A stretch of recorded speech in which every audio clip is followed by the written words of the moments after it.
Okey, Assalamualaikum warahmatullahi wabarakatuh. Alhamdulillahirabbil alamin wassalatu wassalamu ala asyrafil anbiya'i wal mursalin wa ala alihi washabihi ajmain. Nampak macam pendek pula aku punya kamera ni Kita kasih tinggi sikit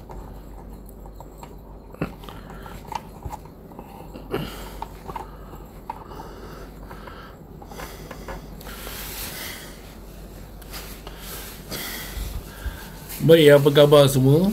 Semoga anda semua dalam keadaan sihat walafiat di samping keluarga yang tercinta.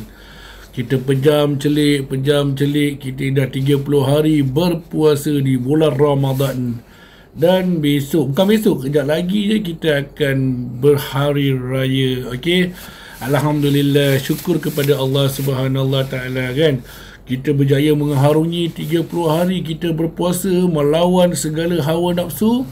Maka keesokan harinya kita akan berpuasa. Kita akan berhari raya. Walau macam mana pun, walau macam mana pun kita kena beraya dalam rumah, ber-PKP, ikutlah SOP yang kerajaan telah tetapkan kan. Janganlah langgar SOP tu. Sungguh pun lah kita pun tahu kan, sama ada ianya benar ataupun tidak, wallahu a'lam bisawab, kita ikut sajalah apa yang disarankan oleh kerajaan untuk keselamatan kita juga kan. Okey, sebelum saya memulakan apa-apa saya punya topik pada hari ini, saya nak ucapkan selamat hari raya maaf zahir dan batin. Pagi-pagi ni tak boleh tuju lagu kan. Saya tak bakal lemang ke? Saya tahun ni tak bakal lemang lah. Okay? Tahun lepas dah bakal, tahun ni tak payah dah bakal lemang je kan. Okay. Pak Menawai, jom kita sama-sama ambil kesempatan mendoakan. Ya, betul. Jadi sama-samalah kita menadah tangan, berdoa kepada Allah Subhanahu Wa Taala, semoga rakyat Palestin semua dalam keadaan yang baik. Dan semoga Allah membenamkan tentera-tentera Israel itu. Semoga para mujahidin kita di Gaza sana dapat mengawal keadaan. Jadi kita di Malaysia, rakyat Malaysia ni hanya mampu mendoakan sahaja. Okay?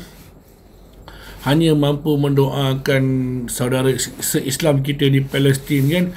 Hari ini kita sibuk dengan bakar, mercun, meriam segala, berdudung, berdentang untuk berhari raya. Tetapi mereka di sana berdentang.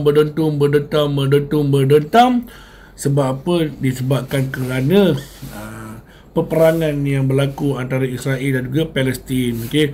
Semoga adalah campur tangan daripada negara-negara Islam agar dapat membantu Palestin untuk menangani masalah-masalah begini kan. Kita ni ialah orang kata apa, kita ni saudara se-Islam kan. Kita tak payah nak melaungkan yang kita ni nak pergi berjihad apa semua, tak perlu. Sebab apa? Kenapa saya kata tak perlu? Sebab ada baiknya anda berjihad ke atas diri anda sendiri. Berjihadlah ke atas diri anda sendiri untuk melawan hawa nafsu, untuk kita kembali kepada fitrah yang sebenar-benar fitrah, iaitu kita kembali kepada Allah Subhanahu Wa Taala. Itu lagi penting kan. Daripada untuk saudara Islam kita yang di Palestin tu, kita mendoakan mereka, semoga mereka ni dilindungi oleh Allah dan semoga Allah menurunkan bantuan-bantuan yang kita tak tahulah. Semoga keajaiban berlakulah ke atas bumi Palestin itu kan. Okey. Jadi betul buat kata Abang Said, kita hanya mampu mendoakan saudara-saudara kita di sana, iaitu kunut kita macam doa kunut nazilah okey. Okey, jadi hari ini banyak yang bertanya kepada saya, Pak Menawai kenapa dah tak buat live kan? Pak Menawai ada busy sikit lah, ada kerja yang nak kena buat kan.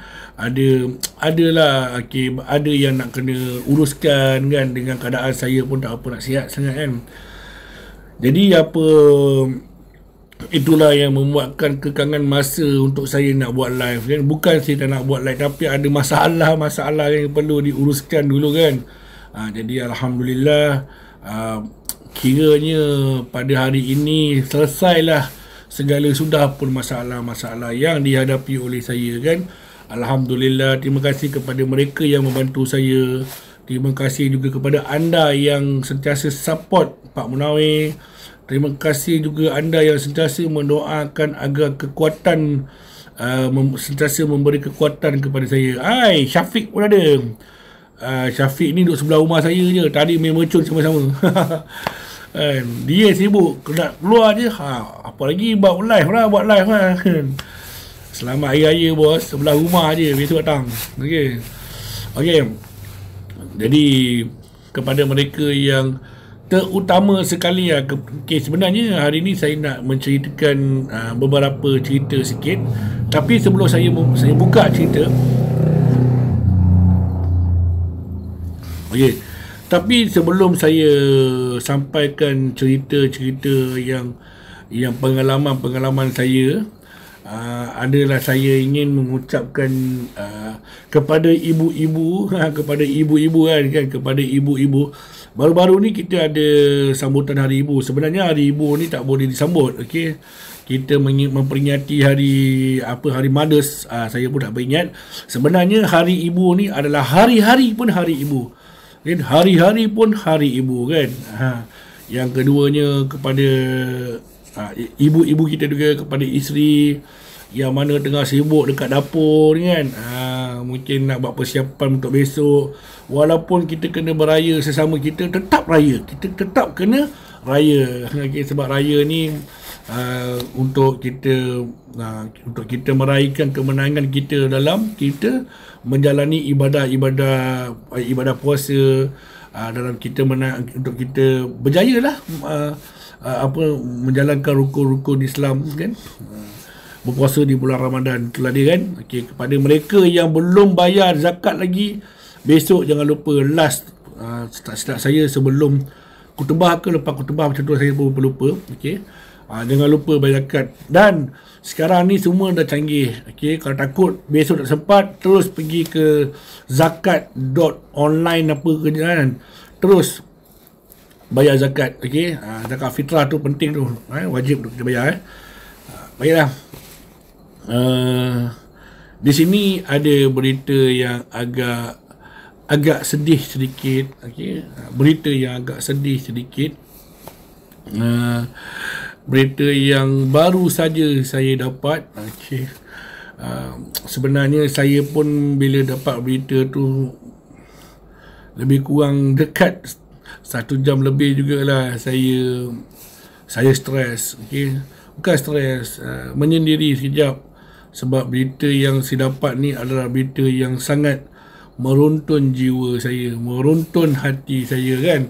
Dengan keadaan PKP ni, kita tak boleh nak merentas ke mana-mana kan. Jadi saya tak dapatlah nak berbuat apa. Jadi untuk pengetahuan anda semua, follower saya, kepada semua sahabat-sahabat, kepada toksik semua kan. Di sini saya ingin memberitahu satu berita yang agak sedih, di mana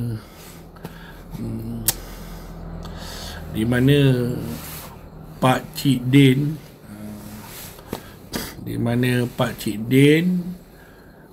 tepat jam 1.20 pagi tadi, Pak Cik Din telah menghembuskan nafas terakhirnya di Johor Bahru, di JB. Jadi apa yang menduka cerita dengan saya tak dapat nak pergi ziarah dia, dan saya tak dapat nak mandikan dia. Sebab saya pernah berjanji dengan dia, apabila dia pernah berkata dengan saya ketika arwah hidup, dia pernah maklumkan kepada saya, andainya kalau pakcik dah tak ada, andainya kalau pakcik pergi, pakcik harap Sophie dapat mandikan pakcik. Jadi Pakcik Din, saya minta ampun dan maaf daripada hujung rambut sampai ke hujung kaki. Saya tak dapat merentas negeri walaupun saya dah dah minta permission daripada pihak polis. Jadi mereka tak dapat mereka tak dapat luluskan sebab saya bukan ahli keluarga, saya hanya kawan. Jadi mereka tak dapat lepaskan saya pergi ke Johor Bahru. Okey. Jadi untuk pengetahuan anda semua, maka selepas ini berlakulah cerita saya, pengalaman-pengalaman yang pernah saya bersama dengan Pak Cik Din, dan juga beberapa cerita-cerita yang pernah disampaikan kepada saya. Dia pernah cakap dengan saya sekali, Sofi, apa yang kau belajar, apa yang kau tengok, apa yang kau lihat, lakukan semua kerana Allah. Orang percaya atau tidak, itu hak individu masing-masing. Buatlah sesuatu kerana Allah, janganlah buat sesuatu kerana untuk mendapat puji-pujian. Okay. Lepas tu arwah sempat bagi tahu saya ketika masa dia tengah sakit lah, dia pernah bagi tahu, seandainya kalau Sophie nak menceritakan apa pengalaman-pengalaman kita ketika pakcik dan juga ketika pakcik bersama kamu, ceritalah pengalaman ini selepas tutupnya mata pakcik. Semoga apa yang disampaikan tu menjadi saham untuk pakcik bersama Allah Subhanahu Wa Taala. Itulah dia. Jadi sama-samalah kita menghadiahkan Ummul Alkitab kita kepada arwah Pak Cik Din selaku senior, bapa Pak Cik yang banyak mengajar saya tentang ilmu-ilmu pengurusan jenazah. Jadi sama-samalah kita menghadiahkan Ummul Alkitab Al-Fatihah kepada arwah. Al-Fatihah. Bismillahirrahmanirrahim. Alhamdulillahirabbil alamin. Ar-Rahmanir-Rahim. Maliki yaumiddin. Iyyaka na'budu wa iyyaka nasta'in. Ihdinas siratal mustaqim. Siratal ladzina an'amta 'alaihim ghairil maghdubi 'alaihim waladdallin. Amin. Semoga Allah menempatkan arwah bersama dengan orang-orang yang beriman, dan saya berdoa kepada Allah juga semoga Allah mengharamkan wajah Pak Cik Din disambar api neraka.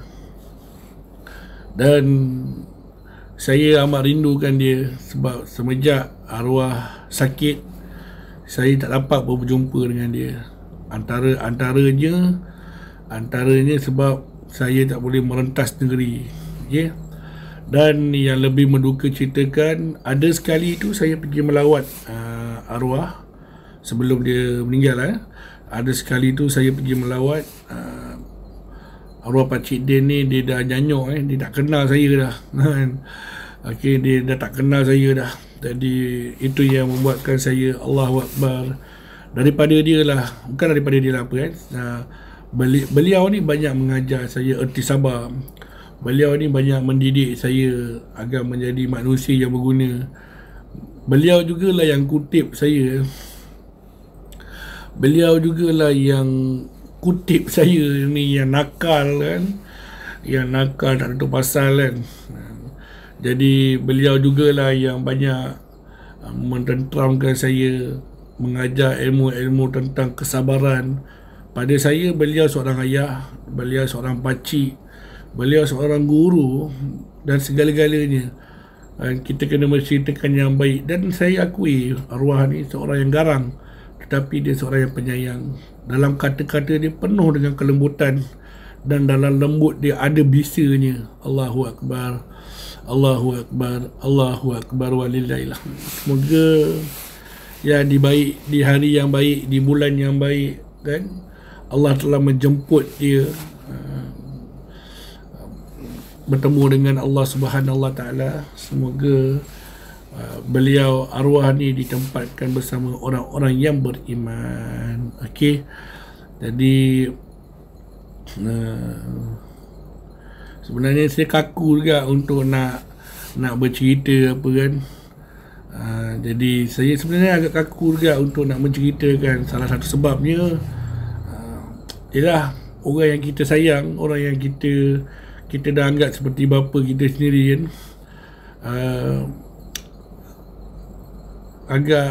agak beliau seorang yang baik lah pada saya. Beliau seorang yang baik lah. Saya tak ada apa nak ceritakan pasal arwah. Beliau seorang yang baik lah. Saya tak nampak cacat cela dia, kan? Saya tak nampak cacat cela dia sepanjang dia bersama dengan saya. Sepanjang saya bersama dengan dia, sepanjang saya ada masalah, beliau ni banyak bagi saya nasihat yang sangat berguna. Dan nasihat-nasihat ni banyak saya bagikan kepada anda semua. Jadi pada ketika saya dapat berita tu, agak runtun jugalah, agak kosong jugalah jiwa ni. Ya Allah, macam tak percaya je. Saya selalu mendoakan agar boleh merentas negeri. Sebab apa? Saya nak pergi melawat dia. Rupa-rupanya saya dapat berita jam 1 tadi, arwah menghembuskan nafas terakhirnya di rumah ni sendiri. Saya pernah bergurau dengan dia. Saya pernah bergurau dengan arwah. Saya pernah dekat dengan dia. Pakcik, nanti duduk dekat Johor, jangan lupa saya. Lepas tu pakcik kata apa? Pakcik kata, kamu tu lah, datanglah ke Johor, pakcik ada dekat sini. Pakcik dah tak larat dah nak buat pengurusan-pengurusan ni semua. Jadi kamu jalan, kamu teruskanlah apa yang dah ada pada kamu ni, ilmu fardu kifayah ni. Sampaikan kepada mereka yang ingin belajar. Jangan minta duit, sebab ilmu ni adalah ilmu yang ikhlas daripada Allah. Saya masa tu, ketika tu bulan puasa tau, saya beli roti john kat dia. Saya datang rumah dia, saya hantar. Dia pernah tekan dengan saya, Sopi, pakcik suka dengar kau azan. Okay, pakcik suka dengar kau azan, sebab azan yang kau laungkan tu ikhlas, membuatkan pakcik ni rasa macam tenang bila solat dengan kamu. Lepas tu saya pun tekaklah dengan pakcik Din. Saya kata dengan dia, tak apa pakcik, nanti kan takbir raya, nanti kan saya takbir dekat pakcik punya telinga, kan. Saya bergurau dengan dia tu, saya bergurau. Tapi apa kan daya, pakcik Din dah meninggalkan saya dengan Din dengan keluarga dia di bulan Syawal ini juga. Jadi saya ingin hadiahkan takbir raya saya kepada arwah, walaupun tak panjang, cukuplah sekadar alunan tu, alhamdulillah, sampai ke halwa telinga arwah Pakcik Din. Bismillahirrahmanirrahim. Allahu Akbar, Allahu Akbar, Allahu Akbar. La ilaha illallah, wallahu akbar. Allahu Akbar walillahil hamd. Allahu Akbar, Allahu Akbar, Allahu Akbar. La ilaha illallah, wallahu akbar. Allahu Akbar walillahil hamd. Allahu Akbar, Allahu Akbar, Allahu Akbar. La ilaha illallah, wallahu akbar. Allahu Akbar walillahil hamd. Allahu Akbar, Allahu Akbar, Allahu Akbar. La ilaha illallah wallahu akbar.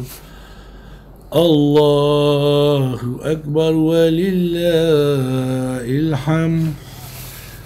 Buat arwah Pak Cik Din,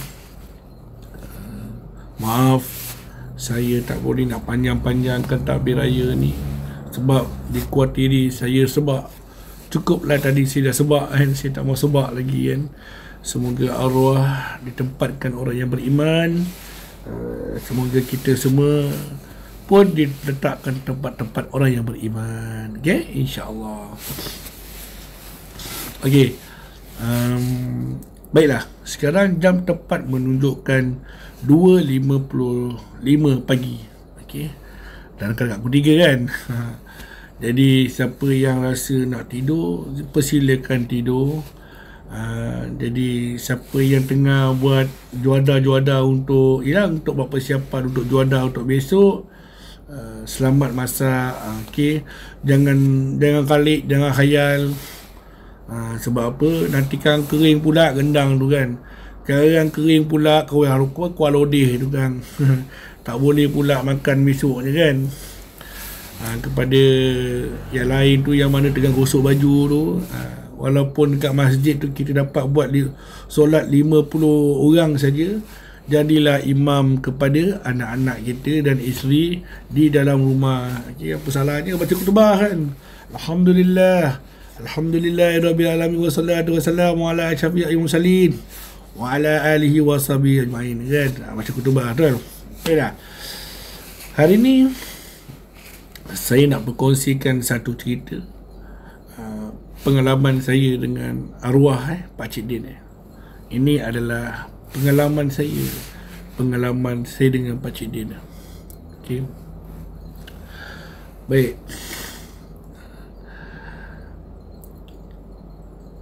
Cerita dia bermula macam ni tau. Okey. Cerita dia bermula macam ni tau. Ketika pada tahun 2017 ketika tu. Saya tak ingat lah. Tapi setahu saya 2017 lah ketika itu. Saya ada masalah. Saya ada beberapa masalah yang apa kata, yang boleh dikata besar jugalah masalah tu kan. Masalah tu macam tak kena dengan usia saya tau. Okey.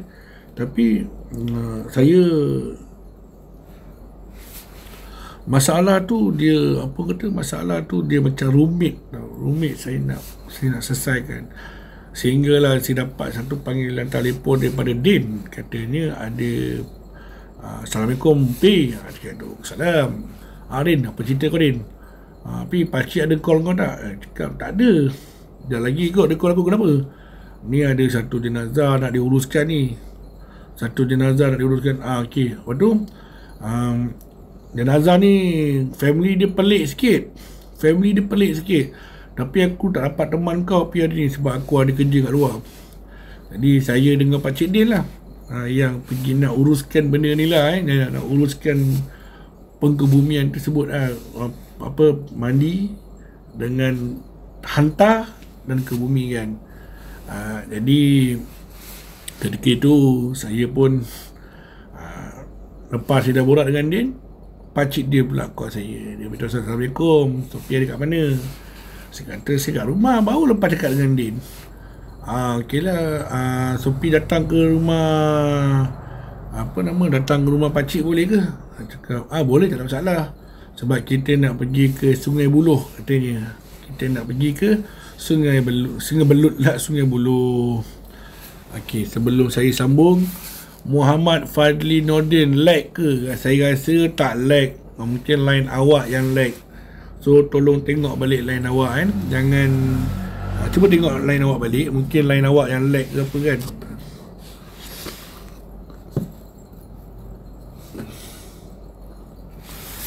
Ada dua telefon kat sini. So saya boleh tengok sama ada lag atau tidak. Okey. Jadi saya pun bawa motor pergi ke rumah Pak Cik Din lah pergi rumah Pak Cik Din. Okey, sampai di rumah Pak Cik Din. Dia sampainya di rumah Pak Cik Din. Pak Cik Din dekat dengan saya, kita nak pergi Sungai Buloh. Cakap Sungai Buloh. Okey. Lepas tu saya katalah dengan pakcik, Din mana? Din tak dapat ikut. Din ada urusan katanya. Saya kata dengan dia, urusan apa? Dia ni pandai nak menyelat dia si Din ni kan, dia kata kan. Lepas tu tak ada, dia kata dia ada urusan. Ini urusan keluarga lah sebenarnya cerita. Sekejap saya nak pasang aircon, panas. Pakai baju sweater ni panas.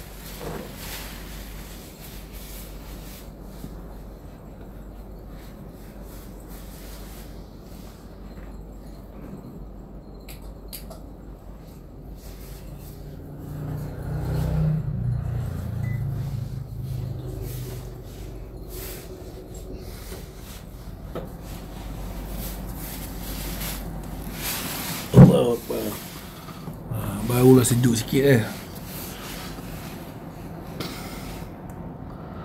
Okey.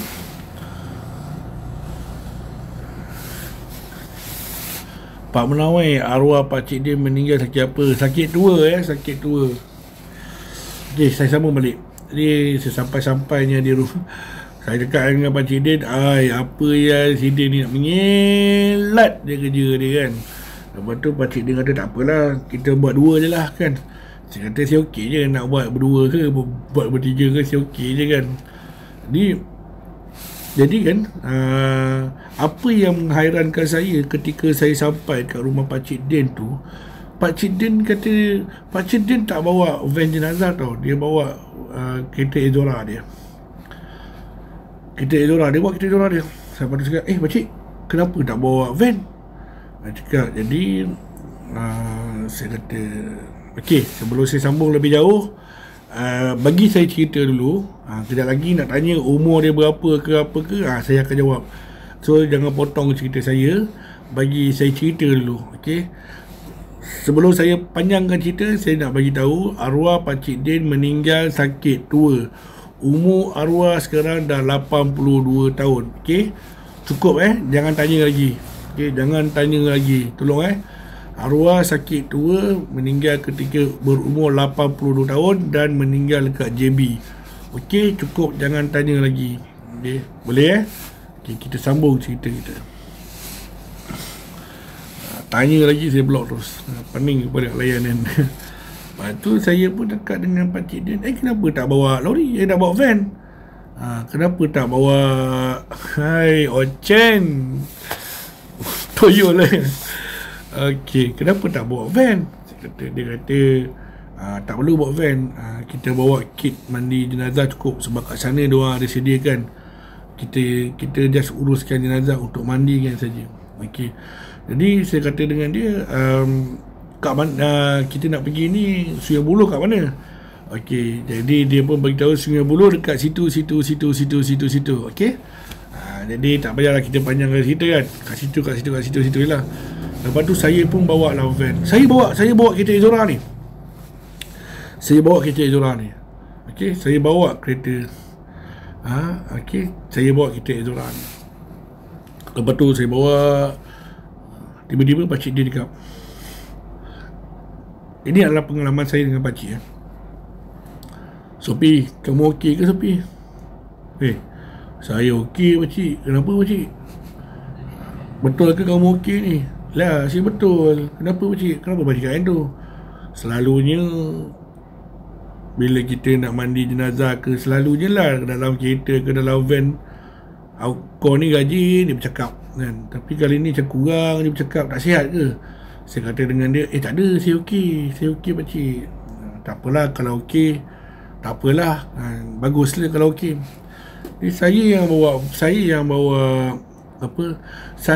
bawa kereta Ezora tu, saya bawa lah macam biasa, saya bawa. Lepas tu pakcik dia tiba-tiba bercakap dengan saya, kamu dah makan ke belum? Dah pakcik. Lepas tu kalau dah, kita pergi makan lagi sekali. Saya kata, pakcik kenapa ni pakcik? Saya okey je pakcik, tak apa, pakcik lapar ni. Jadi pakcik pun bawa lah saya pergi makan. Okay, dia bawa lah saya pergi makan. Dia bawa saya pergi makan. Kita orang berhenti dekat apa nama tu, Sungai Buloh. Kita berhenti kat Sungai Buloh, dekat kedai makan Tom Yam lah. Kita pergi makan.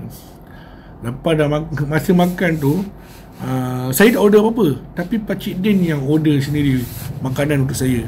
Dia orderkan saya sup ekor, telur mata, bukan, telur dadah dengan sambal belacan. Itu adalah lauk kesukaan saya. Lepas tu saya cakap, oi pakcik, kau tahan juga, pakcik punya selera makan sup ekor tak? Pakcik order ni untuk kamu. Lepas tu, pakcik tak apalah, kalau pakcik dapat, pakcik makan je lah, saya okey je, tak apa, kita makan sama-sama. Lepas ni kan kita nak buat kerja ni kan, takut ada tenaga. Saya kata, tak apalah, ada hal-hal pakcik beli ni, saya makan lah kan. So saya pun makan makanan. Masa saya makan tu, Pakcik dia ni kan, dia order lauk, dia order, tapi makanan ni tak sampai lagi. Makanan tak sampai lagi. Pakcik dia kata, Sophie makan dulu. Kenapa pakcik yang lapar, saya tak pula makan? Tunggu pakcik. Tak, kamu makan dulu. Sup ni kan kalau makan tak tunggu sejuk kan tak sedap, katanya. Saya pun tak apa ke pakcik, tak apa, makan dulu, dah lagi lauk pakcik sampai lah, macam tu katanya. So saya pun okey lah, dia dah kata macam tu, okey lah, fine, kita pun makan lah lauk kesukaan, babe. Sup ekor, makan susah. Saya makan sampai saya terlupa yang lauk Pakcik Din ni, Pakcik Din order ni tak sampai-sampai lagi. Okey, tak sampai-sampai lagi. Jadi saya sampai tengok, nasi saya nak habis ni, pakcik punya tak sampai lagi. Terus kata, pakcik punya tak sampai lagi ni, Pakcik Din kan. Kali pakcik dia cakap, sebenarnya pakcik order untuk kamu je. Kenapa pula pakcik? Alamak, kamu lapar kan, kamu tak makan lagi kan. Lepas tu saya pun cakap, tak apa pakcik, saya okey je pakcik. Tak apa, pakcik tahu kamu lapar. Sebenarnya saya memang lapar ketika itu. Saya pun heran macam mana Pakcik Din ni boleh tahu saya lapar. Tapi nak kata bunyi perut saya tak ada kan. Tapi itulah, saya pun heran kan, macam mana dia tahu kan. Lepas tu lepas saya dah makan apa semua, saya kata dengan pakcik, habis pakcik tak makan ke? Pakcik kenyang lagi kan. Lah kalau pakcik kenyang tak payahlah kita makan kan. Kita makan lepas kita urus jenazah ni pun okey juga. Okey, macam tu. Ini cerita dia tau. Ini cerita dia. Okay. Kalau anda nak tahu cerita ni, anda kena tengok daripada mula, baru anda faham apa kisah cerita ni saya dengan Pakcik Din. Okay. Lepas dah makan tu, lepas dah makan je, terus Pakcik pergi bayar. Lepas Pakcik pergi bayar apa semua, terus dia pergi dekat Izora. Dia kata, Sophie, biar Pakcik bawa lah. Saya kata dengan Pakcik, tak apalah pakcik, biarlah saya bawa. Tak apa, biar pakcik bawa. Saya kata, tak apalah pakcik, biar saya bawa. Tak apa, saya boleh bawa. Cakap. Jadi saya pun cakap dengan pakcik, tak apa pakcik, biar saya bawa je. Pakcik rehat kat tepi. Dalam pakcik dia kata apa tau, tak apa papi, biar pakcik yang bawa. Sebab jalan yang pakcik kita nak pergi ni, tempat dia ni agak, saya pakcik takut pakcik bagi takut pakcik bagi direction yang salah. Kalau pakcik bawa senang, pakcik tahu jalan dia. Lepas tu saya kata, pelik pula, Sungai Buloh ni bukanlah tempat yang terpencil kan. Aku tahulah juga Sungai Buloh ni kan. Tapi bila dia kata dia nak bawa, okey lah, tak apalah, kita bagi dia bawa kan. Tak apalah, dia okey. Dia okey, dia kata dia nak bawa. Okey, nak bawa. Saya pun biarlah duduk kat tepi tu. Masa dia bawa tu, Pakcik Din tiba-tiba, bukan tiba lah, dia pun terus bercerita. Dia beritahu saya cerita. Sophie, dengar tau. Cerita ni pendek je. Kisah ni pendek je hari ni. Okey, hari ni pendek je. Tapi dia memberikan 1000 pengertian kepada saya. Okey. Cerita ni tak seram pun, tapi cerita ni sebagai pengajaran untuk mengingatkan saya kepada arwah Pakcik Din. Dia bawa Izora. Dia bagi saya, Sophie, sebenarnya kehidupan kita ni telah diaturkan oleh Allah. Kita buatlah macam mana pun, sama ada kita buat benda yang nakal, sama ada kita buat benda yang kita tak suka, sama ada kita ni buat sesuatu perkara yang lara lah orang kata, semuanya telah diizinkan oleh Allah. Allah dah tetapkan kita punya jalan hidup kita macam tu. Sebab tu Allah bekalkan kita hati, bekalkan kita iman. Kalau kita rasa iman kita tu kuat, kita takkan buat benda-benda yang maksiat. Kalau kita rasa iman kita tu nipis, maka kita cepatlah terjebak dengan bisikan syaitan. Saya pun terpelik, saya pandang muka Pakcik Din. Pakcik, tiba-tiba dia khutbah ni, apa hal ni kan? Betul Pakcik Din kata dengan saya. Lagi satu pi. Sebenarnya Allah ni rindu dengan kita. Dia rindukan hamba-hambanya. Sebab tu dia turunkan ujian kepada hamba-hambanya. Supaya inilah cara-caranya Allah nak berkomunikate dengan kita. Inilah satu-satunya cara Allah nak berkomunikate nak bercakap dengan kita. Maka Allah turunkanlah ujian tu kepada kita. Bila dia turunkan ujian tu kepada kita, maka kita ni yang dah lupakan Allah ni, kita dapat ujian tu, kita akan sentiasa ingat Allah. Dalam pada masa yang sama, kita akan sentiasa berdoa kepada Allah, semoga Allah memudahkan urusan kita, semoga Allah ampunkan kita, dan yang paling penting semoga Allah selesaikan, berikan kekuatan kepada kita untuk kita menyelesaikan masalah. Lepas tu saya kata dengan Pakcik Din, lain macam Pakcik ni hari ni punya cakap ni. Bayangkan saya borak dengan Pakcik Din ni, saya borak dengan dia sampai saya terlupa tau, yang sebenarnya kita nak pergi Sungai Buloh je. Sebenarnya kita nak pergi Sungai Buloh je, tapi saya berborak dengan dia ibaratkan macam kena pukau tau dengan Pakcik Din ni. Lalu apa yang saya kata Pakcik Din tak indah kan, dia terus sampaikan lagi amanat dia. Dia sampaikan lagi apa yang dia nak sampaikan. Dia pun beritahu saya, dia dekat dengan saya, kena ingat setiap perjalanan yang kita lalui, Allah akan naikkan darjat kita. Cara mana Allah menaikkan darjat kita tu? Cara Allah berikan ujian kepada kita. Dan ujian tu juga adalah nak mengajar kita. Adakah kita bersabar? Adakah kita menghentam? Adakah kita lalui ujian tu dengan tenang? Adakah kita berusaha untuk menyelesaikan masalah-masalah itu dengan bantuan Allah ataupun bantuan manusia? Jadi saya pun dengar, sampai saya ralit dengar duk cerita arwah Pakcik Din ni tu. Lepas tu saya pun cakap dengan Pakcik, apa sebenarnya yang Pakcik nak sampaikan kat saya ni kan? Pakcik Din ni langsung tak endah tau apa yang saya cakap tau. Saya soal dia buat keras saja. Tapi dia terus cerita dia sambil dia bawa Izora tu. Dan saya ni yang mendengar cerita ni tak pandang ke depan. Kalau pandang ke depan tahulah juga kita nak pergi Sungai Buloh ke, Pai Jaras ke, nak pergi ke Rawang ke apa ke kan, semua kat situ betul tak? Jadi Pakcik Din pun tu cakap, ingat Allah ni dia menguji kita. Dia tahu tahap kita, kesesuaian kita. Dia tahu tahap kita sampai mana. Dia tahu kita ni boleh ke tak boleh. Dia tahu. Sebab Allah ni tidak akan menguji hamba-Nya tanpa maksudnya Allah ni tidak akan menguji hamba-Nya sekiranya hamba-Nya tak mampu. Okey, jadi dia tahu dah, Allah tahu dah hamba ni mesti mampu je nak selesaikan masalah ni. Sama ada dia selesaikan cara baik ataupun tidak, dia selesaikan cara beriman ataupun tidak, ataupun segala-galanya kan. Jadi saya pun dengar sambil mendengar. Lalu lepas tu Pakcik Din pun dekat, dulu Pakcik pernah ada masalah tau. Saya pun dengar lah kali cerita dia kan. Dulu Pakcik pernah ada masalah tau. Masalah yang Pakcik hadapi itu ketika Pakcik menguruskan satu jenazah. Ni pengalaman dia lah. Ini pengalaman dia lah. Saya tak ada, Din pun tak ada. Ini pengalaman dia dulu. Dia cerita, dulu Pakcik pernah ada satu pengalaman. Pengalaman tu di mana Pakcik menguruskan satu jenazah kawan Pakcik sendiri. Ketika itu, kalau Sophie nak tahu,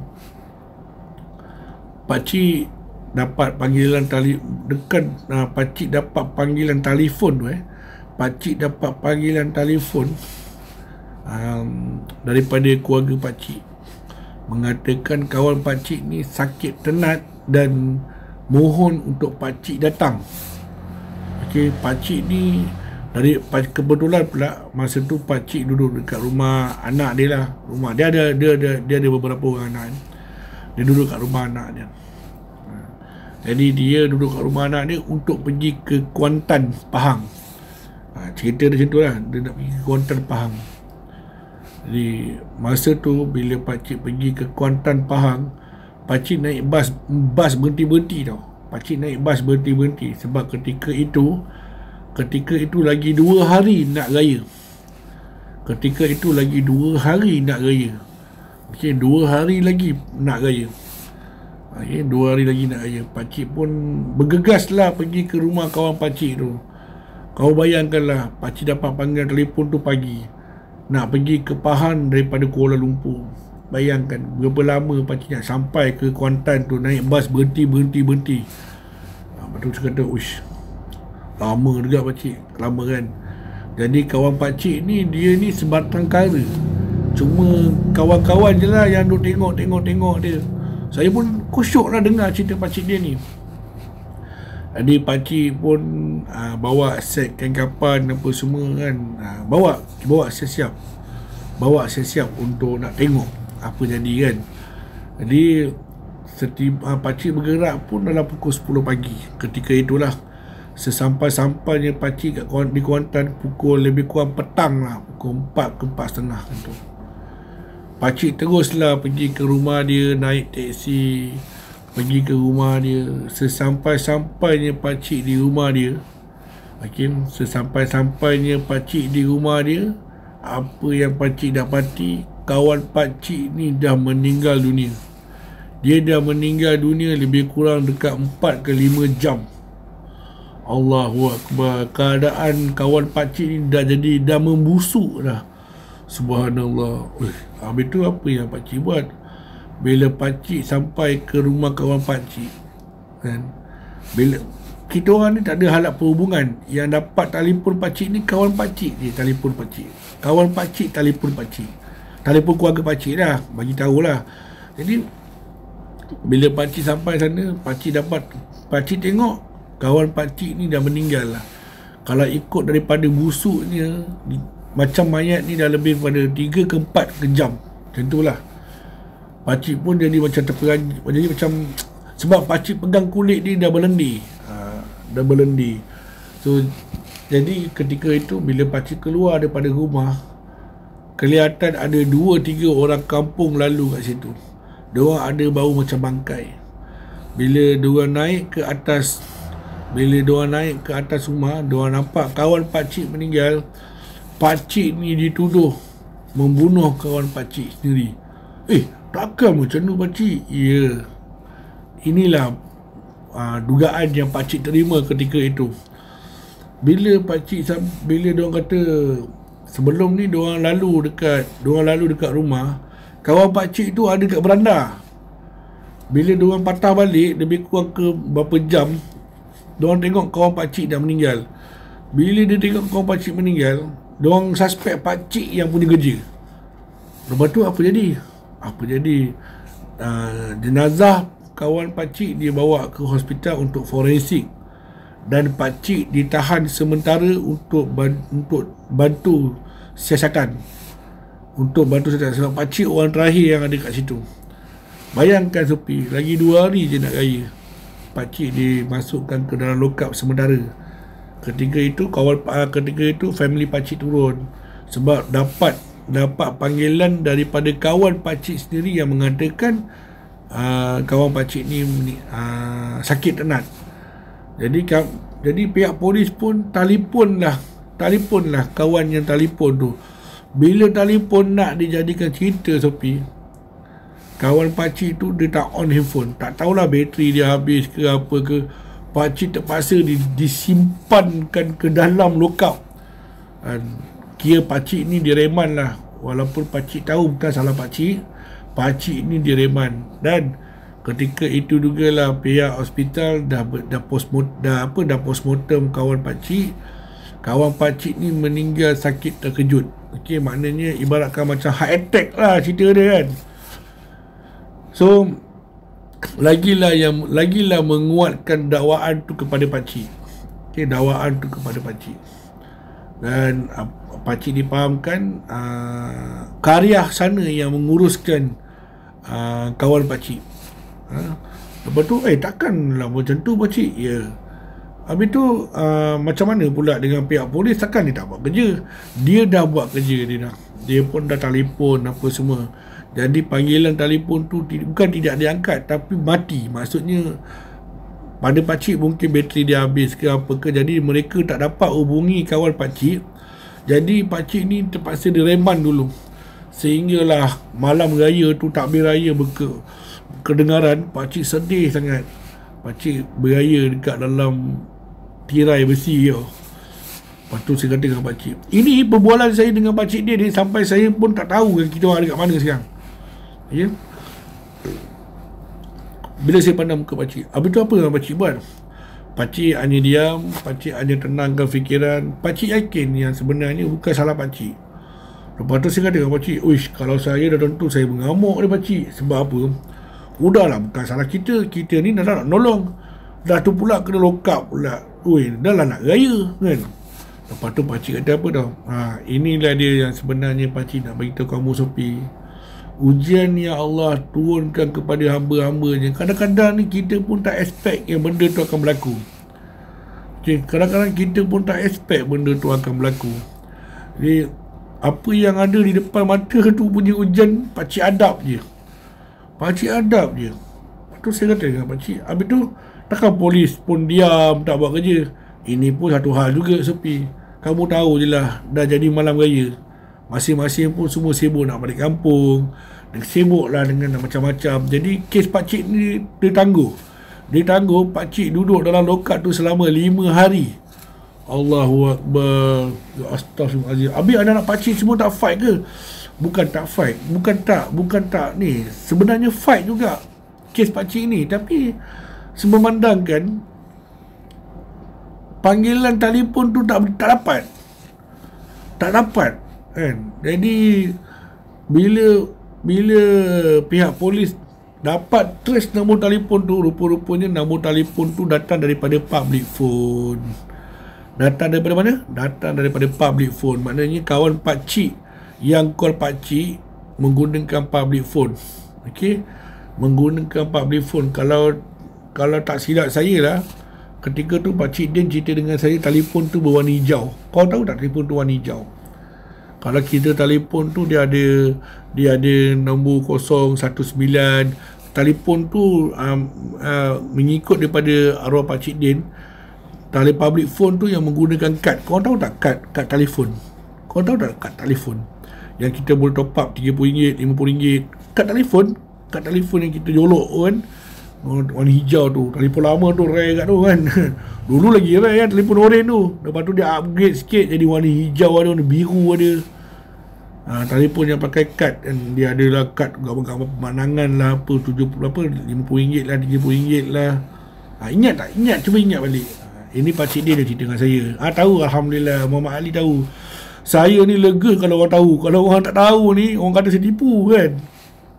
Tahu kan, telefon tu bila kita telefon tu dia keluar 019 berapa bla bla bla bla. Betul tak? Dia bukan handphone tapi dia public phone. Ingat kan? Alhamdulillah, nasib baik ada yang ingat. Lega. Kalau tidak orang kata saya buat cerita kan. Zaman-zaman tu tak silap saya tahun 90 rasanya. Tahun 90 lah, lepas pada kita guna telefon oren tu. Oren yang kita masuk duit kan, yang kan ada lampu LED warna merah tu kan. Ya betul. Lepas tu dia tukar pula ke telefon yang memanjang tu, tahu tak, yang masuk duit 10 sen. Lepas tu dia ada telefon kad pula. Kad apa entah saya pun lupa, bukan DG. Ada kad dia kan. Ada kan, tahu kan yang kita beli kad. Ada yang RM50. Sekarang memang tak jumpa lah. Ya betul, phone tu boleh hantar mesej. Betul.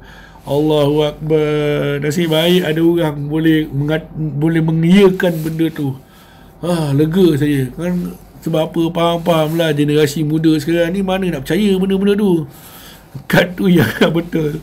Kad tu jugalah yang boleh buat cuit line. Allahu Akbar. Tak telekom saya tak pastilah, bukan telekom. Ya betul-betul, kad tu macam kad bank. Dia bukan telekom. Kad ring je. Tak tahulah, saya dah lupa lah. Tapi zaman tu CD Oraza. Allahu Akbar.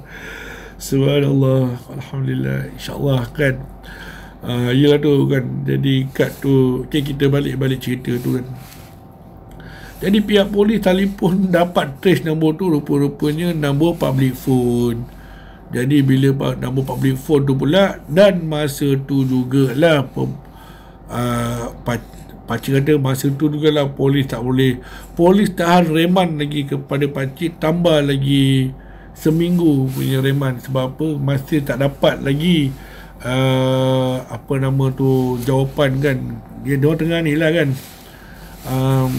untuk cari bukti yang mengatakan ada orang telefon Pakcik Din untuk datang untuk membuktikan yang apa, yang mengatakan apa panggil tu, yang membuktikan yang Pakcik Din tu tak bersalah. Jadi saya cakap dengan Pakcik Din, habis tu Pakcik, habis tu nak buat macam mana? Pakcik adab je lah kat situ kan. Pakcik tapi Alhamdulillah Pakcik dilayan baik ketika di dalam lokap tersebut. Pakcik dilayan balik, dilayan baik. Saya tengah borak dengan pakcik dia ni dalam ijarah dia. Lepas tu apa yang terjadi pada pakcik? Apa yang terjadi pada pakcik tu, pakcik berserah kepada Allah je. Sebab pakcik yakin yang pakcik tak bersalah sebenarnya. Jadi pakcik rasa macam benda ni bukan dianiaya, benda ni bukan dia sabotaj, tapi pakcik tahu yang pakcik tak bersalah. Dan pakcik rasa, pakcik yakin sangat yang benda tu berlaku secara kebetulan. Lepas tu saya kata dengan pakcik, kalau saya tak tahan ni pakcik kan. Sebab tu lah Sopi, di atas muka bumi Allah ni, kita ni kena ada rasa. Ya, betul. Saya tengah cerita, ada orang keluarkan perkataan uniform card. Baru betul uniform card.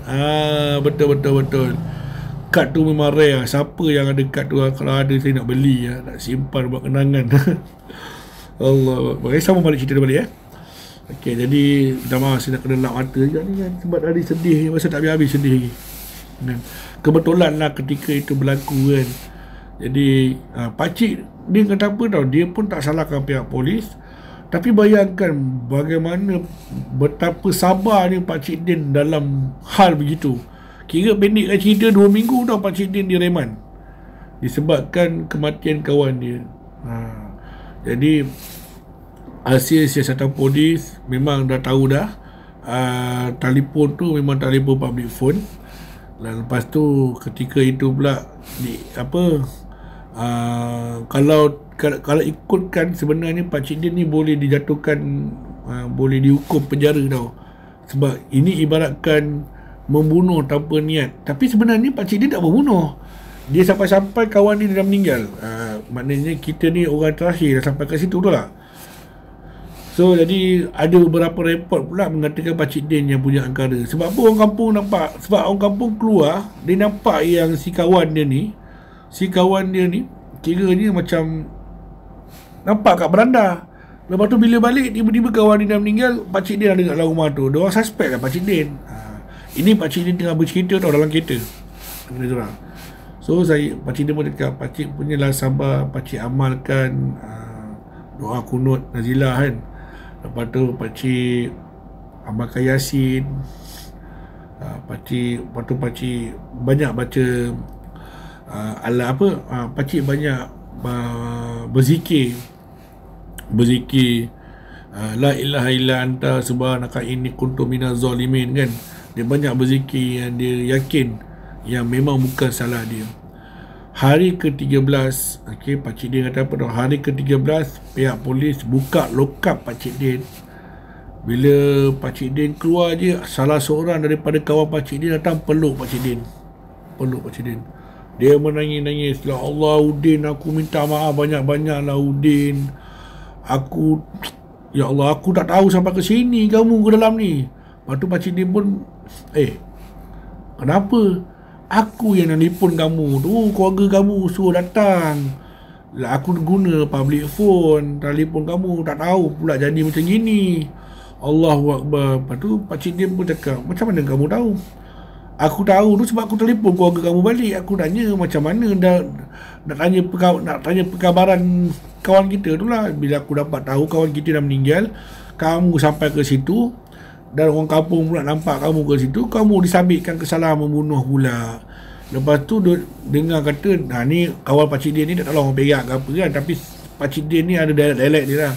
Dia bagi tahu dengan aku, katanya pihak polis dah telefon dah nombor yang keluar tu. Katanya telefon tu tak dapat ditrace. Katanya telefon tu macam kita telefon tak ada orang berangkat ataupun bateri habis. Udahnya lepas raya barulah dapat tahu rupa-rupanya telefon tu public phone. Memang aku telefon kamu guna public phone pun. Lepas tu, ya Allah Udin, aku minta maaf lah Udin, tak pasal-pasal kamu 2 minggu beraya kat dalam ni. Allahuakbar, bersalah lah aku, pihak polis ni pun satu. Pakcik Din dengan tenang jawab apa. Dia kata, dia cerita dengan saya, pakcik cakap apa dengan kawan pakcik ni. Pakcik kata, tak apa. Apa yang dah berlaku ni sebenarnya dah ditentukan oleh Allah.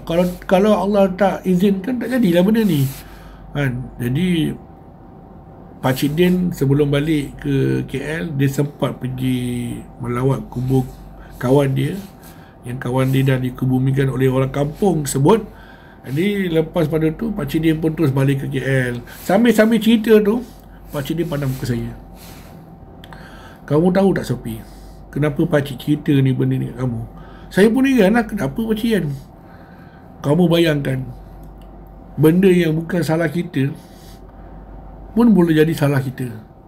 Sebenarnya apa yang dah berlaku ni, Allah nak uji kita. Dia nak tengok tahap mana kesabaran kita. Kalau kita kata aku akan sentiasa bersabar, Allah akan uji kita satu benda-benda yang kadang-kadang tak masuk akal, tapi sebenarnya dia sedang menguji kita. Adakah kita ni boleh tahan sabar ataupun tidak. Dan apa yang berlaku dekat atas diri pakcik ni banyak mengajar pakcik sentiasa berserah kepada Allah. Pakcik tak serah pun kepada siapa-siapa pun. Itulah yang berlaku dekat kamu ni Sophie. Saya pun terpanjat. Apa pula pakcik cakap tu? Kamu ada masalah, pakcik tahu. Lepas tu tengah-tengah bawa tu, pakcik kata apa tau? Dah kamu tengok jalan depan tu. Bila saya tengok jalan depan, kau tahu tak, sebenarnya bukan pergi Sungai Buloh. Sebenarnya perjalanan kita masa saya borak dengan pakcik Din bukan pergi ke Sungai Buloh. Rupa-rupanya pergi ke Perak, Sungai. Pergi ke Sungai. Pergi ke Sungai. Saya kata dengan pakcik Din, pakcik, bukan tadi kata nak pergi Sungai Buloh ke? Ini nak ke Sungai ni. Lepas tu pakcik Din pun senyum. Dia senyum. Kamu ikut je lah Sophie, pakcik tahu jalan ni. So saya pun ikut lah dia kan. Lepas tu saya pun cakap dengan pakcik Din, pakcik ni pelik dah hari ni, tak macam sebelum-sebelum ni. Lepas tu pakcik Din pun cakap apa dengan saya, tak ada apa yang mustahil Sophie. Di atas muka bumi Allah ni, Allah putarkan segala-galanya. Yang baik kita jadikan dia sebagai kita punya amalan. Yang tak baik kita jadikan dia sempadan. Sambil borak, sampailah ke satu kampung, satu tempat dekat Sungai juga. Sesampai-sampainya di sana, pakcik Din bawa keluar kain kapan. Dia cakap, Sophie, dah, kita dah sampai dah. Sampai mana? Sampai rumah yang kita nak pergi ni. Saya pun tengok rumah tu besar. Rumah tu besar. Dah, kamu pergi ambil kain kapan tu bagi dekat pakcik. Saya pun ambil lah kain kapan tu. Saya pun heran, nak kata ada orang meninggal, tak ada pula aku tengok karya-karya sini datang. Nak kata ada orang sakit, tak nampak pula ciri-ciri orang sakit. Aku tengok tenang, aman dan damai je rumah ni. Lepas tu pakcik dia pun ambil kain kapan. Kain kapan tu dalam kotak, tahu kan, dalam kotak. Saya pun masa saya angkat tu, saya pun bawa lah kotak tu bagi kat pakcik Din. Tapi yang hairannya, kotak tu kan tak seberat yang seperti saya bawa. Biasa saya bawa kotak tu, biasanya ada isi kain kapan, kapur barus, air mawar, sebut cendana kan. Tapi kali ni sama cuma saya tak tengok dalam benda apa kan. Cuma kira macam ni lah. Selalu kita bawa kotak ni lebih kurang 2 kilo, tapi dia rasa macam 1,5 kilo. Rasa macam macam ada kurang sesuatu ni kan. Tapi tak mau cakap apa lah kan, just bagi dekat Pakcik Din ni lah kan. Saya pun bagi dekat Pakcik Din. Bila saya bagi kat Pakcik Din, saya kata kat Pakcik, Pakcik, siapa yang meninggal ni Pakcik? Tengok rumah ni aman je, tak ada pun kampung-kampung. Lepas tu Pakcik dia pun senyum. Dia senyum. Dah lah, jangan fikir banyak-banyak. Istighfar je, bersyukur je kan. Yang penting kita sampai kat rumah orang ni. Saya pun ikutlah 1000 pertanyaan, persoalan dalam otak saya ni tau. Apa aja lah orang tua ni kan. Kata meninggal kat Sungai Buloh, ini aku dah sampai ke Sungkai. Mana aja lah dia nak bawa aku ni. Kalau dekat sini ada orang meninggal, tak ada pula karya-karya sini. Macam aman dan damai je kan. So jadi saya pun malah nak fikir banyak kan. Kita ikut je lah kan. Ikut je lah. Jadi sampai ke rumah tu, Pakcik dia mulakan bagi salam. Assalamualaikum. Assalamualaikum Haji. Assalamualaikum Haji.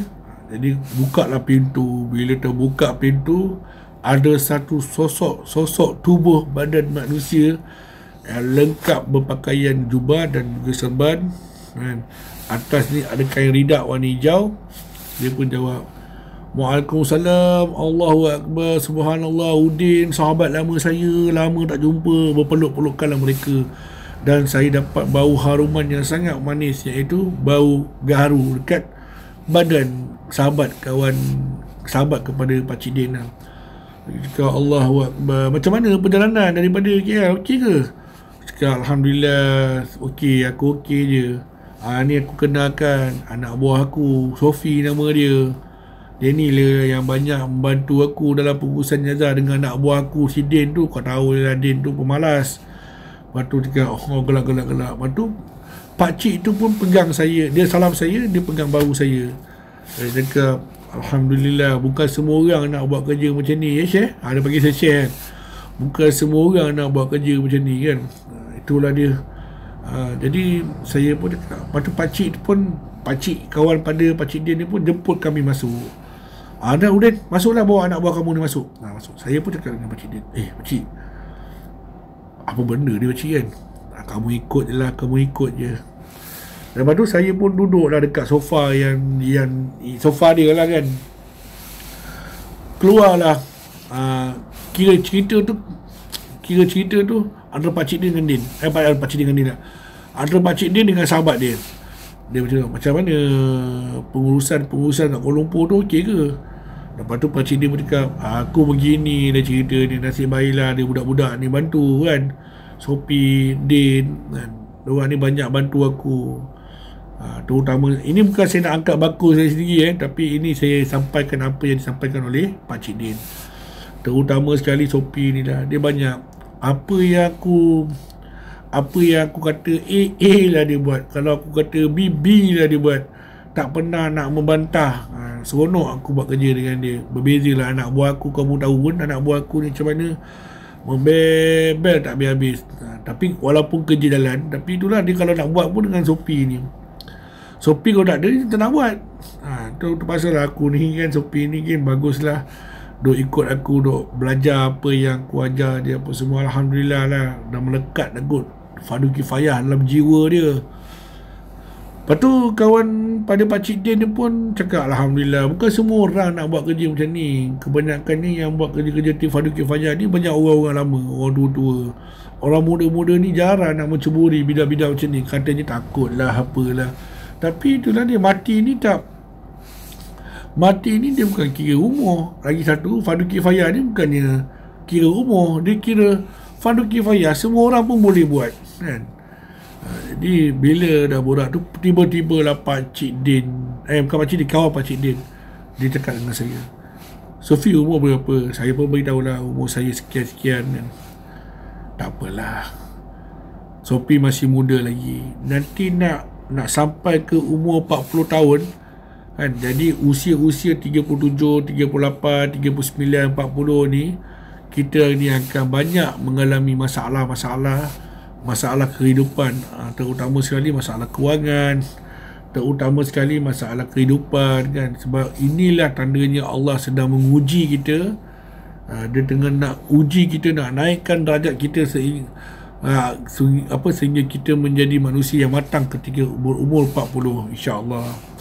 Lepas tu saya pun jadi heran, apa diorang ni kan, angin tak ada, ribut tak ada, cerita pasal masalah ni kan, yang sebenarnya masih ada masalah, tapi saya tak cerita pun apa-apa masalah saya diorang kan. So, jadi pakcik dia pun keluarkan satu surat kertas. Lepas tu dia kata apa dengan kawan dia, sahabat, aku ni banyak, tak adalah banyak kan, tapi aku harap cukup lah ni untuk aku nak tolong orang, kata pakcik Din. Lepas tu sahabat pada pakcik Din kata, kamu ni Udin, usahlah kamu cakap, aku minta kamu bawa kain kapan je, aku tak minta benda lain. Dia cakap, ya aku bawa dah kain kapan ni, aku minta kamu bawa kain kapan je. Sebab aku ni sebenarnya ialah, kalau boleh aku nak kamu uruskan jenazah aku kalau aku dah mati nanti. Tapi aku percaya satu hari nanti mungkin kau tak dapat uruskan jenazah aku. Sebab apa? Ialah mungkin sebab kau dengan aku pun jauh. Jadi aku buat persiapan untuk diri aku dululah. Ada baiknya aku beli kain kapan daripada kamu. Setidak-tidaknya adalah kain kapan ni daripada kamu. Aku menganggap kain kapan ni wakil daripada kamu lah kan. Cerita macam tu lah kan. Lepas tu si pakcik dia pun cakap, kamu ni cerita macam ni, Allah ni kalau dia nak tarik nyawa, takut-takut aku yang pergi dulu. Lepas tu pakcik Din pun burak-burak, saya yang jadi pelik ni, korang ni cerita apa sebenarnya ni. Mula-mula kata ada kematian kat Sungai Buloh. Ini aku dah kat Sungkai pula ni. Ini cerita pasal kapan. Lepas tu cerita masalah ni pula cerita kat aku. Ibaratkan macam tabiah aku pula kan. Jadi aku pun duk rasa macam pelik lah pula benda ni kan. Lala sekali, kawan pakcik Din ni, dia keluarkan duit RM40,000. RM40,000. RM40,000 ni, RM10,000 kan banyak mana pun, RM40,000 kan, ada 4 gelung lah kan. Nah lah Udin, kamu ambil lah duit ni, InsyaAllah. Tak payahlah kamu nak bayar balik, tak apa, aku ikhlas kerana Allah Ta'ala. Kamu pun dah banyak tolong aku ni apa semua. Anggaplah RM40,000 ni aku beli kain kapan kamu ni. Dia cakap, kau tak boleh macam tu, sebab tu dah aku bawa geran ni nak bagi kamu kan. Kita bertukar nama ke apa semua, tak apa, aku tak bawa geran kamu ni apa semua, aku tak nak. Simpan tu anak bini kamu ni kan. Jadi kamu gunalah duit ni sebaik-baik mungkin. InsyaAllah ada rezeki lain tu. Duit ni kita jangan cari. Dia maksud duit ni kita boleh cari ni, nilai sahabat aku dengan kamu ni. Ya Allah, lama benar daripada aku tak kahwin, daripada aku ni hidup tak tentu hala, kamu lah yang banyak tarik aku bawa ke jalan ni. Alhamdulillah, rezeki-rezeki yang ada ni pun rezeki-rezeki yang Allah bagi pada aku ni pun tak tunjuk ajar kamu juga lah Udin. Aku ni kalau kira nak membalas je RM40,000 dah cukup. Lepas tu pakcik dia menangis. Dia menangis, dia pun peluk. Lepas dah peluk tu, pakcik dia pandang muka saya. Sopi, ni depan kawan pakcik ni, saya pun dah banyak lah cakap, kenapa pakcik? Pakcik nak bagi tahu kamu, ini ada RM30,000.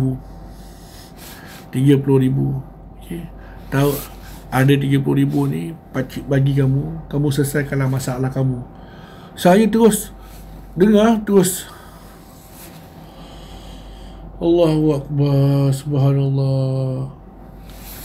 Kan awal-awal lagi saya kata saya ada masalah kan, ingat tak? Tengok balik live saya awal, ketika tu saya ada masalah besar sangat, besar juga lah ketika tu masalah tu. Sebenarnya masalahnya adalah saya kena tipu dengan satu supplier pasir. Jadi saya kena bayar ganti rugi balik RM sebanyak RM30,000. Mana nak cekau duit ketika itu RM30,000? Tak ada duit, babe kan? Tapi saya tak cerita dengan sesiapa pun. Tapi yang heran ni, macam mana pakcik Din dapat tahu saya ada masalah tu. Sebab tu sepanjang jalan nak pergi ke Sungai Buloh, konon-kononnya ada orang meninggal sampai ke Sungkai, dia cerita masalah tu dekat saya. Dia cerita dia masalah dia, supaya nak saya ni sabar. Okey, sabar. Ketika itu saya ada amalkan satu ayat, di mana ayat ni menyelesaikan hutang piutang dan menyelesaikan masalah. Saya dapat ijazah ni daripada Indonesia. Siapa yang nak ijazah ni, insyaAllah saya boleh maharkan ijazah ni. Sebab ijazah ni bagus untuk digunakan. Dia ada fidyah dia. Okey, bagi tahu je siapa nak, WhatsApp saya. Okey. Saya amalkan ayat tu supaya saya dapatlah, ya Allah, aku mohon padamu, ya Allah, kau berikanlah keajaiban di atas muka bumi ini kepadaku, ya Allah, agar aku dapat menyelesaikan masalah aku ini. Siapa sangka Pakcik Din yang nak bantu saya melalui kawan dia. Bila dia bagi RM30,000 ni, saya pun cakap, untuk apa pakcik? Kamu ada masalah. Pakcik tak tahu masalah tu, tapi pakcik yakin sebenarnya masalah tu bukannya berpunca daripada kamu. RM30,000 ni kamu pergi selesaikan masalah kamu tu, dan seperti mana yang kamu dengar daripada kawan pakcik tu, begitu jugalah ada kat hati pakcik tu, iaitu pakcik tak nak 1 sen pun daripada kamu. Cuma pakcik nak satu je, sampaikanlah ilmu fardu kifayah ni kepada sesiapa saja yang inginkan tanpa meminta mahar. Sebab itulah sampai hari ini siapa yang nak belajar ilmu fardu kifayah, saya tak pernah minta mahar. Sebab apa? Itulah amanat arwah Pakcik Din. Jadi selepas saya dapat RM30,000 duit dalam dekat Pakcik Din, RM10,000 tu Pakcik Din punya, RM30,000 tu, saya dalam kereta on the way nak balik, saya duduk diam ni. Saya tak cakap apa pun. Saya diam je. Lalas saya kata apa dengan Pakcik Din? Pakcik, macam mana pakcik tahu yang saya ni ada masalah macam ni? Pakcik ni kenapa tau, Sophie? Melihat wajah kamu je, pakcik tahu kamu ada masalah. Tapi pakcik tak tahu yang kamu ni ada masalah apa. Tapi pakcik yakin kamu ada masalah. Sehinggalah pakcik rasa pakcik ni dapat mimpi tau. Pakcik ni tiba-tiba kan, pakcik bangun tidur pukul 3.30 pagi. Pakcik tu buat solat hajat. Masa tu ketika tu memang pakcik buat solat hajat. Entah kenapa pakcik nampak muka kamu dalam solat pakcik. Pakcik nampak muka kamu je dalam solat pakcik. Allahu Akbar. Sehingga kalau pakcik dapat satu gerak di mana pakcik kena cari duit RM30,000 nak bagi kat kamu. Pakcik pun tak tahu kenapa pakcik nak kena bagi duit tu. Ini semua gerak daripada Allah. Dan lepas tu saya pun cakap macam ni lah pakcik, sebenarnya tak apa Sophie, kamu tak payah cerita apa-apa masalah tu, pakcik tak mau tahu. Yang pakcik nak tahu, kamu selesaikan masalah kamu tu, dan pakcik yakin masalah kamu tu bukan datang daripada kamu, tetapi sebenarnya Allah sedang menguji kamu. Dan ketika itulah baru kamu tahu kan sebenarnya siapa yang bantu kamu. Saya pandang muka pakcik, ya pakcik, Allah yang bantu. Allah yang bantu saya melalui pakcik dan juga kawan pakcik. Sebab tu Sophie, pakcik selalu cakap, ada apa-apa masalah, ingat Allah. Dia yang akan bantu kita, bukan manusia. Cuma Allah ni akan menggerakkan hati manusia ni untuk membantu kita. Okay? Allah yang menggerakkan hati manusia ni untuk membantu kita, sama ada kita ni diminta bayar balik ataupun tidak. Bayangkan, inilah kuasa Allah. Pakcik ikhlas bagi RM30,000 kepada kamu Sophie. Pakcik nak kamu selesaikan apa masalah. Dan pakcik minta satu je, seandainya pakcik dah tiada, ingat, sampaikanlah ilmu fardu kifayah ni kepada sesiapa saja yang bertanya kepada kamu tanpa meminta bayaran. Kerana apa? Kerana ilmu fardu kifayah ni adalah ilmu yang patut diwarisi oleh anak-anak Adam. Walaupun budak-budak, diorang kena tahu setidak-tidaknya biarlah ahli keluarga diorang dapat menguruskan jenazah ahli keluarga sendiri. Okey? Jadi bila saya dengar apa yang Pakcik Din sampaikan kat saya tu, sehingga hari ni saya terngiang cerita dia kepada saya. Kemudian kami pun balik. Kami balik. Sesampai je di rumah Pakcik Din, dengar tau, sesampainya di rumah Pakcik Din, Pakcik Din pelawa saya masuk rumah. Saya masa tu sampai nak menangis tau. Pakcik Din kata apa tau, dah lah tu, setiap masalah pasti ada jalan penyelesaian dia. Sama ada kita ni sabar dengan tak sabar, yakin dengan tak yakin. Kalau kita yakin Allah akan bantu kita, pasti Allah akan bantu kita. Sophie, dah ni kita pergi makan. Saya pun pergilah makan dengan Pakcik Din. Lampau makan. Perjalanan daripada Sungai ke balik ke Damansara makan masa 2 jam lebih, kat 3 jam. Okey. Sampai-sampai kita makan. Lepas makan, kita rehat jap. Lepas rehat, dapat satu panggilan telefon. Ketika itu juga dapat satu panggilan telefon. Ini semuanya, tu saya kata sama ada kebetulan ataupun benda ni tak tahu, sebenarnya kebetulan. Dapat satu panggilan telefon daripada keluarga, kepada isteri, kepada arwah lah, bagi tahu kawan Pakcik Din seorang, kawan sahabat Pakcik Din meninggal dunia ketika ambil wuduk jatuh. Okey, siapa sahabat dia? Sahabat yang kita orang pergi, sahabat Pakcik Din yang kita orang pergi Sungai tu. Allahu Akbar. Satu keajaiban yang berlaku pada satu hari. Satu hari tu berlaku. Ini ada pencaturan Allah tu sangat mulia kan, sangat teratur kan. Dia masalah tu daripada saya. Okey, saya perlukan duit. Kemudian Pakcik Din telefon saya, ada satu jenazah yang nak diuruskan di Sungai Buloh. Saya pun pergi ke rumah Pakcik Din. Daripada Pakcik Din tu saya bawa bawa kereta sampai ke Pakcik Din bawa terus sampai ke Slim River. Okey, sampai ke Slim River, sampai ke Sungai. Bila sampai ke Sungai, ketika itu saya pun bertanya kepada Pakcik Din, kita nak pergi mana sebenarnya? Rupa-rupanya Pakcik Din pergi jumpa sahabat dia sebab sahabat dia nak beli kain kapan. Dan dalam pada masa yang sama, rupa-rupanya Pakcik Din nak pinjam duit RM40,000 dekat sahabat dia, dan RM30,000 tu dia nak bagi dekat saya. Dan ketika itu juga lah sahabat dia kata, aku tak nak grant kau, aku tak nak apa-apa, aku nak kau uruskan jenazah aku. Dan aku yakin kau mesti tak boleh uruskan jenazah aku. Sebab apa?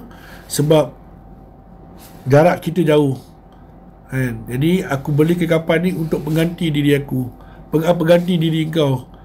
Faham kan cerita dia kan? Jadi ketika itu jugalah bila kawan Pakcik Din ni menghalalkan dunia akhirat pasal duit RM40,000 tu.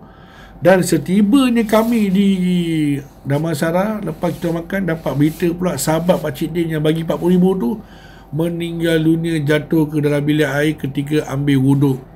Dan untuk pengetahuan anda juga, jenazah itu selamat disempurnakan oleh karya-karya itu menggunakan kain kapan yang Pakcik Din hantar. Dan ketika itu juga lah Pakcik Din tak dapat uruskan jenazah kawan dia. Sebab apa? Jarak masa dan barangkali dah penat. Jadi orang sana yang menguruskan. Allahu Akbar, sangat teratur. Sebab tu lah bila kita ada masalah, kita kena tenang.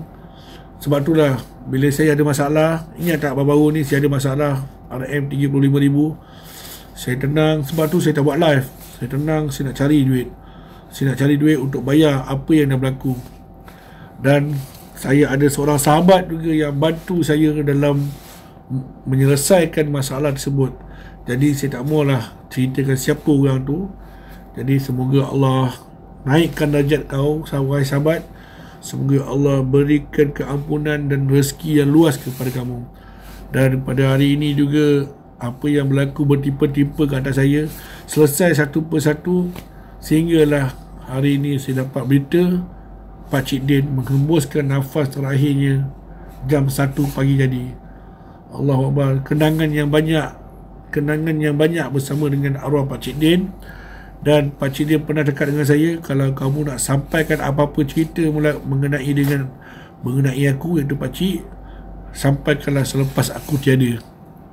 Maka lepas ni banyaklah akan cerita tentang pengalaman Pakcik Din. Allahu Akbar. Jam menunjukkan 3.54. Cerita ni bukan cerita sedih, cerita ni bukan cerita hantu, cerita ni bukan cerita seram. Tapi cerita ni adalah cerita sekadar untuk memperingati arwah Pakcik Din, dan untuk saya belajar erti bersyukur.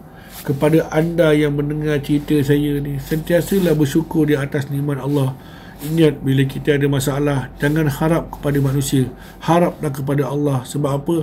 Allah inilah yang akan bantu kita. Allah lah yang akan bantu kita daripada kita susah, senang, macam mana. Okay? Saya harap anda fahamlah dengan penyampaian saya ni. Bukanlah saya ada-adakan cerita, tapi cerita ni lah yang membuatkan saya bersemangat, kuat. Dan saya tahu setiap ujian yang Allah berikan kepada saya, sebenarnya Allah tengah naikkan darjat saya. Begitu juga dengan anda semua. Apabila Allah turunkan ujian kepada anda semua, maka Allah tengah naikkan darjat anda. Dan ketika ini, di bulan Syawal ini jugalah, ketika inilah Allah turunkan ujian ke atas Palestin, di mana Israel sedang menyerang Palestin. Di situ sebenarnya Allah sedang menguji Palestin dan menguji kita juga. Inilah saham kita, apa yang kita nak buat bila saudara se-Islam kita sedang diserang. Ketika inilah kita perbanyakkan doa, ya Allah, kau selamatkanlah Palestin, kau selamatkanlah Palestin, insya-Allah. Semoga Allah angkat doa kita di 1 Syawal ini. InsyaAllah kita akan sambung lagi cerita-cerita, di mana lepas ni saya akan live macam biasa, memandangkan sebulan saya tutup saya punya restoran, ibaratkan sebulan lah kita beraya, kan. Jadi Allahu Akbar, sebenarnya saya sedih tau dengan apa yang berlaku, kan. Saya masih sedih lagi, kan. Allahu Akbar. Jadi terima kasih kepada 404 mata yang memandang, yang melihat live saya, yang mendengar live saya. Semoga anda tak jemu-jemu mendengar live saya. Semoga anda sentiasa support saya. Banyak cerita yang saya akan perkongsikan, semuanya cerita lebih kepada pengajaran, insya-Allah. Dan nanti kita akan sambung lagi cerita part 2, iaitu ketika saya dengan Bunian, okey, Bunian part 2. Dan kat situ jugalah saya akan bagi amalan untuk melihat alam Bunian, amalan untuk bertemu dengan Puteri Bunian, dan amalan untuk berkahwin dengan Puteri Bunian. Saya bagi amalan, saya bagi doa. Anda nak cuba, anda cuba, tapi pastikan ada orang yang lebih mengetahui, membimbing anda. Okey. Jadi sebelum saya tutup saya punya live saya pada hari ini, saya Pak Munawir ingin menyusun 10 jari, ingin minta ampun dan maaf daripada hujung rambut sampai ke hujung kaki. Sekiranya sepeninggalan kita, okey, sekiranya peninggalan kita ni, sepanjang pengenalan kita, okay, saya ada teguruskan pasangan anda, saya ada mengeluarkan perkataan-perkataan yang kesat, saya ada buat sesuatu yang salah, ataupun ada sesiapa yang beli barang dengan saya tak sampai ke apa ke, saya minta ampun dan maaf. Semoga anda mengampunkan dosa saya daripada hujung rambut sehingga hujung kaki. Okey, jadi dengan ini juga saya Pak Munawir mewakili keluarga saya, Sang Ratu dan anak-anak saya, ingin mengucapkan selamat hari raya, maaf zahir dan batin. Okey, saya nak jawab beberapa soalan je, ya. Maaf Pak Munawir, nak tanya, Pak Munawir ada kat rumah arwah ke? Tidak, arwah ada dekat Johor, saya ada dekat Ceras ni. Mana boleh mengentas negeri. Yang kedua, Ahmad Fadli bin Alias, bukan haram ke kahwin dengan Bunian? Sebenarnya memang haram pun kahwin dengan Bunian. Sebab apa? Bunian ni adalah jin, kan. Jadi saya hanya bagi amalannya. Kalau korang rasa korang nak cuba, cubalah, kan. Jadi bukanlah kata wajib cuba, kan. Haram kalau tak dapat. Okey, jadi saya harap anda faham dengan penjelasan saya. Okey, insya-Allah besok jangan lupa kita beraya dengan SOP yang telah ditetapkan oleh kerajaan. Jangan langgar SOP. Okey, sebelum saya akhiri, sama-samalah kita hadiahkan umul Alkitab kita kepada kepada junjungan Nabi Muhammad sallallahu alaihi wasallam. Dan paling penting, kita hadiahkan umul Alkitab kepada sahabat-sahabat Rasulullah, kepada keluarga baginda, kepada keluarga kita, kedua ibu bapa kita yang masih hidup ataupun yang telah tiada, kepada adik-beradik kita, kepada seluruh umat Islam dan kepada arwah Pakcik Din. Okay, Al-Fatihah. A'udzubillahi minasyaitonirrajim. Bismillahirrahmanirrahim. Alhamdulillahirrabbilalamin. Ar-Rahmanirrahim. Maliki yaumiddin. Iyyaka na'budu wa iyyaka nasta'in. Ihdinas siratal mustaqim. Siratal ladzina an'amta 'alaihim ghairil maghdubi 'alaihim waladdallin. Amin. Baik. Sebelum saya akhiri, saya ada satu soalan di sini Cikgu Sofi, bukan.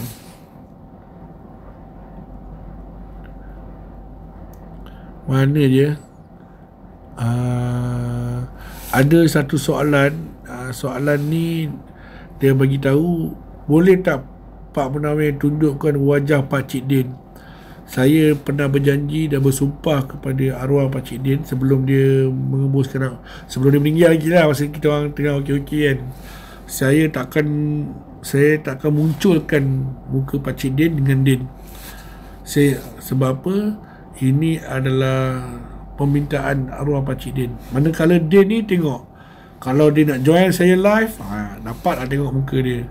Buat masa sementara ni dia masih belum bersedia lagi. Okey, sehingga kita berjumpa lagi. Buat sahabat-sahabat semua, selamat Hari Raya Maaf Zahir dan Batin. Kita berjumpa lagi. Assalamualaikum warahmatullahi wabarakatuh.